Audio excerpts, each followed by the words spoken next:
So YouTube is letting everybody know that, well, it's 2024, and come November, there's an outcome that they're expecting. And anybody who's not on board politically with the result that they'd like to see, well, I guess you'd better watch your step. Here's the headline. YouTube removes Timcast IRL episodes featuring Joe Rogan, Alex Jones, Michael Malice 3 years after the air date. So for 3 years, no problem with the videos. But suddenly it turns out that these episodes are breaking some rule. They can't tell Timcast exactly what rule it was that they broke, but it definitely did. And this is how big tech lets you know that shit's getting serious and they're watching you. Tim Pool posted this on X. YouTube has declared war on Timcast IRL, retroactively enforcing rules against our 2 biggest shows ever, featuring Joe Rogan, Michael Malice, and Real Alex Jones. These shows were 3 years old. They gave BS reasons for the removals. Yeah, because it's not about breaking rules. It's about having the wrong politics. It's about having politics that don't fall in line with their politics.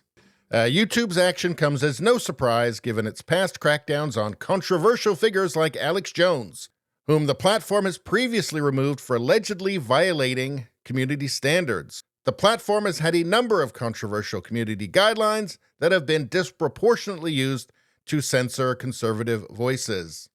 These are Google executives reacting to the Republican win in the 2016 presidential election. Certainly find the selection deeply offensive, and I know many of you do too. It did feel like a ton of bricks dropped on my chest. What we all need right now is a hug. Can I move to Canada? Let's see, there's stuff like this. Google's Gmail favors left-wing candidates, sends far more emails from conservatives to spam, this is according to a study. Percentage of emails marked by Gmail as spam from right-wing candidates grew steadily as election approached. This is from 2022. A new study found that Google's Gmail favors liberal candidates, allowing the vast majority of emails from left-wing politicians to land in the user's inbox, while more than 2/3 of messages from conservative candidates are marked as spam. We all saw the disaster that was Google Gemini AI, which took wokeness to its only logical conclusion: Black Nazis. So we know that Google is trying to interfere with politics, and Google is trying to engineer an outcome that they find acceptable.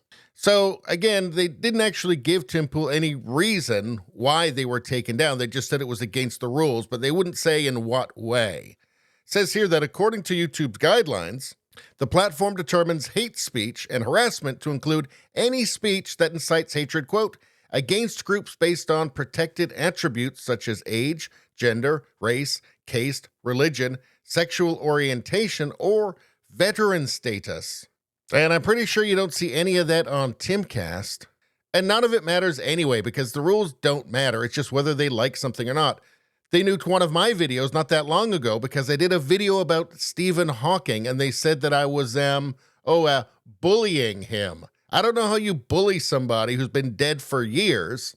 And aside from that, I was saying in the video that I didn't believe that Stephen Hawking was involved in any kind of weird stuff on a particular island that we might have been hearing about, due to the fact that Stephen Hawking couldn't move. Just seemed unlikely to me.